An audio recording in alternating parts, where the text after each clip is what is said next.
बांगणी येवपी कोयरा प्रकल्पाचे परीक्षण उच्च न्यायालय तसेच एनजीटी करता। आता जरी तर बांगणीच्या लोकांक त्या सुवातेर कोयरा प्रकल्प नाका तर तांच्यांनी स्वताचो कोयर डिस्पोज करपाचेर उपाय काडचो, ना तर तांच्यांनी सुवात सोदून पर्यायी सुवात सरकाराक दिवची।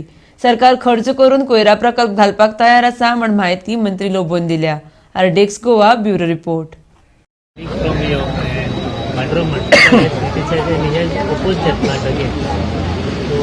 Are you going forward with that plant in Bangani? See, Bangani is being monitored by Honorable High Court and National Green Tribunal, Pune.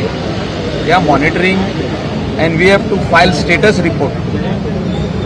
Every 2 months, whenever the case comes up on solid waste management, we have to file status report and we are going on filing status report. In that we have filed an affidavit that Bangani will solve the problem of entire Tiswari. So, government is in the right track. Now, there are some sections of people who are opposing it.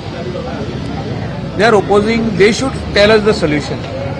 They are creating garbage themselves. They should tell us solution where they want to dispose it scientifically. As per the GWMC, Goa Waste Management, Solid Waste Management Rules 2016. How they are going to dispose and where they are going to dispose. If they are bringing solution, we did not put a plant in Bangani. So let them bring, whoever is opposing, let them get together. Tell government, you spend this money at this place, we are ready to spend. And we will run the plant. But tell them to give us the space. We already have place acquired by Venji Municipal Council at that time. Now it is Corporation of City of Panaji.